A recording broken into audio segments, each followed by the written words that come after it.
Cognitive dissonance occurs when individuals lack consistency in their methods of thinking, and thus, contradictory elements attempting to reside simultaneously as fact create frustration, confusion, anger, and aggression. It is the difference between what you think the world is and what the world actually is. Cognitive dissonance is really, again, a fancy psychologist term for, again, some common sense, which is this tension that people will experience when they have two opposing kind of ideas. The role of psychology in advertising is to create cognitive dissonance, or the conflict between what you have and what you want, and to fill that void by adapting your behavior accordingly in order to achieve your reward. If an entire society can be properly dosed with mind-altering but culturally approved drugs, this cognitive dissonance may be largely assuaged. With social control as their aim, the ruling class sought to expand their ability to influence the individual. Mind games, those of psychological warfare and advertising, were simply not enough. The opportunity existed to employ chemical treatments, physically affecting the hardware of the brain, to complement the already existing harmful software in the form of effective propaganda and advertising. The tax-free foundations, including the Carnegie and Ford Foundations, followed the lead of the Rockefeller Foundation in the widespread funding of pharmacological solutions to social control. And they say, we will give you $1 million for your medical school if you teach pharmaceutical drugs in your medical school. So the doctors come out, they're very happy because they got this wonderful building, all these high-paid teachers, the best talent, the best brains you can buy, all funded by tax-exempt foundation money. But what comes out of that is that the doctors are taught drugs, drugs, drugs. Psychiatry itself as a profession is one gigantic mind control operation. What happens when the habits demonstrated by groups of individuals reflect the outsourcing of their intelligence to so-called experts and authoritarians who are self-appointed to make decisions on their behalf? You can have a psychiatrist testify in court that somebody has ADHD or clinically depressed or this or that, but every one of those official mental disorders is a total lie and a fraud because there is no diagnostic test for any of these disorders. Not ADHD, not bipolar, not depression, not schizophrenia, not anything that you've ever heard of that is a discrete mental disorder. The American Psychiatric Association has a committee, and they create this thing called the DSM, their Diagnostic Bible. And they decide what goes in there. And they decide that certain people who don't pay attention to boring things have this disorder called attention deficit hyperactivity disorder.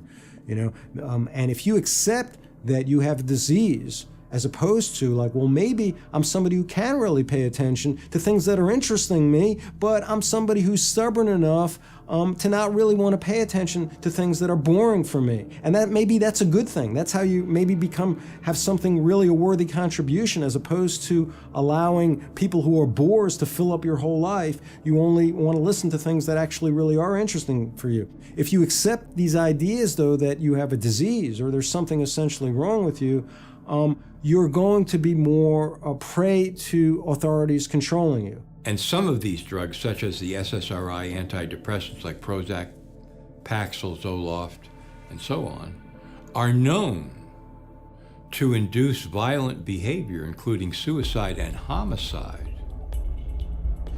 And you have a profession like psychiatry that is seeding the country, like planting seeds in a garden and a farm. With these diagnoses and these drugs, this is Operation Chaos. Part of the problem of psychiatry, when it comes to diagnosis is that they really seem to have no political awareness of their pathologizing of anti-authoritarianism, of stubbornness, of rebellion. This is, I think, a part of the reason for that is I think that an overwhelming number of psychiatrists, psychologists, mental health professionals are more kind of compliant people.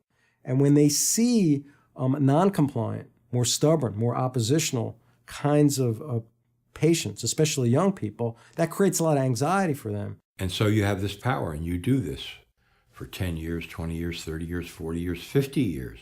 These little seeds, which are drugs, you see, that affect the brain in various unpredictable and horrendous ways. And you have that power to do that for 50 years. Don't you think you could really call that mind control? That's mind control par excellence. If habit is thus the enormous flywheel of society, and habit keeps us all within the bounds of ordinance, then it is our habits which enslave us to the so-called children of fortune.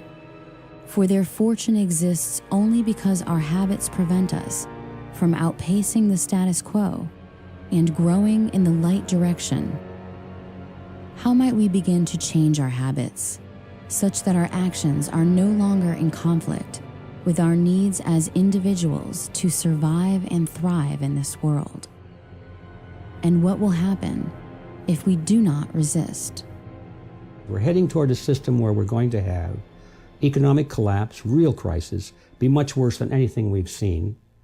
We're going to be in a position where most people won't understand how it came about. They won't realize that it's the result of government policies, of corrupt politicians, and so therefore they're going to go to those same corrupt politicians and endorse the same policies, and we're going to get more of the same.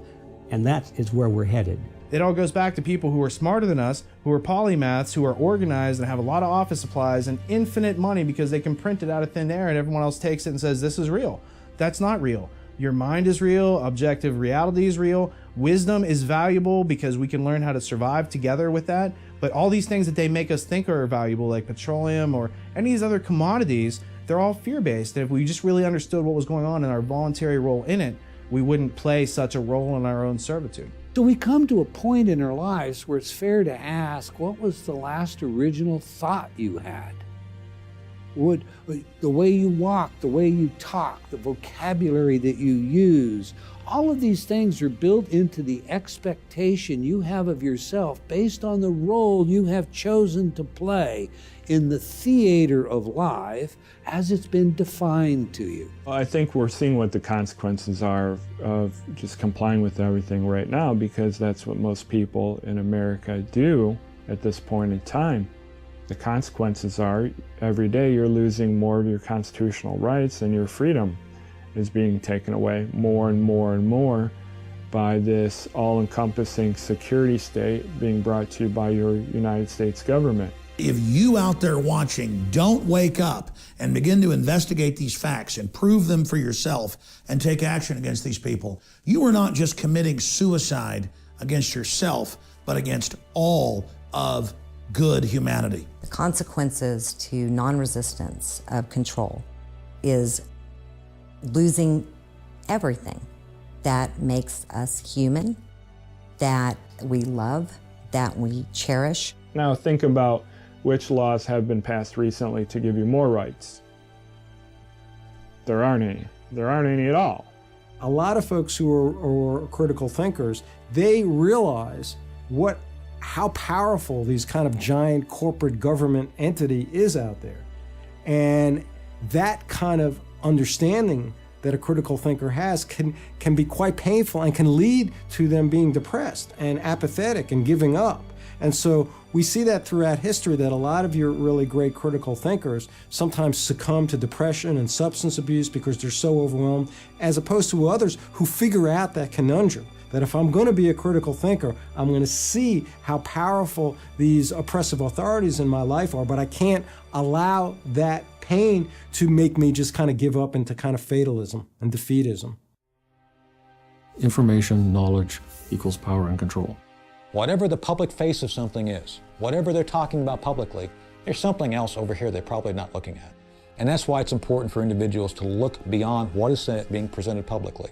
It's input, processing, and output. And what we're trying to do is keep a clean signal, that's knowledge of that which exists, and to filter out the noise. And we do that by dismissing the arbitrary, things that aren't substantial, and identifying fallacies, because the way that people can effectively lie is through words, and it's through our own belief in these words that makes it take control of our lives. So in understanding these essential aspects of how they control us, we can learn individually to become free and to communicate amongst each other how to do that more efficiently. Don't buy the propaganda. Don't believe what's in the mainstream media. It sometimes is true, but often not. There's only one thing that we can do to change the course that we're now on, and that is to recapture the system.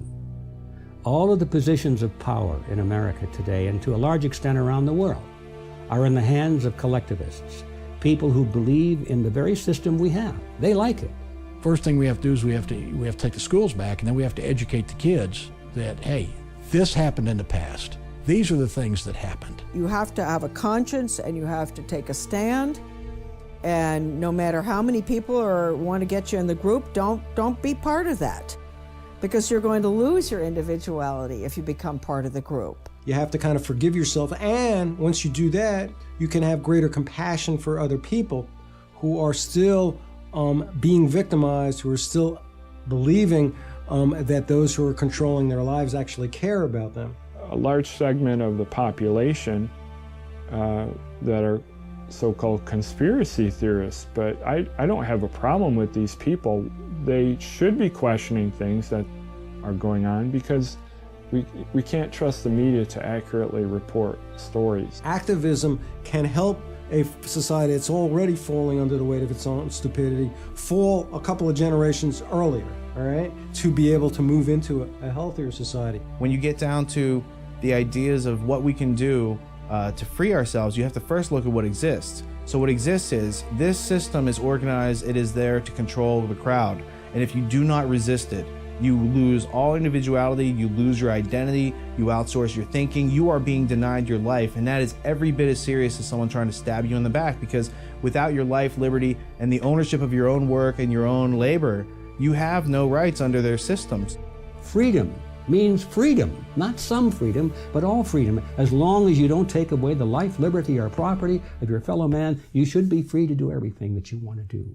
That's what built this country in the first place. So the solution to the problem is to return to that high ideal, return to that high ground.